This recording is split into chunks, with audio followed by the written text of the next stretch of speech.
ചിലപ്പോൾ ഈ പറഞ്ഞ പ്രസാദ് പറഞ്ഞാൽ ആ ഒരു ചെറിയൊരു ആരോപണം മനസ്സിൽ കണ്ടിട്ടുണ്ടാവണം മമത, പിന്നീട് ആയുധമാക്കി മാറ്റിയെടുക്കാനല്ല, അത് പെട്ടെന്ന് നഷ്ടപ്പെട്ടു പോയെന്നുണ്ടാകുന്ന പ്രശ്നമാകാം.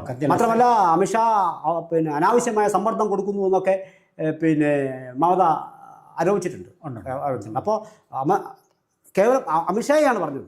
ഇതേ അമിത്ഷായെ അവർ നോട്ടമിട്ട് കൊണ്ടാണ് പണ്ടൊരിക്കലും അവിടെ പറന്നിറങ്ങാൻ സാധിച്ചില്ല, ഇലക്ഷൻ പ്രചരണത്തിലെത്താൻ സാധിച്ചില്ല. വീണ്ടും അമിത്ഷാ പലപ്പോഴും അവിടെ പറന്നിറങ്ങുന്നു, പിന്നെ മോദി എത്തുന്നു, ഇപ്പോൾ വീണ്ടും പരിവർത്തനാത്രങ്ങൾ തുടങ്ങിയിരിക്കുന്നു.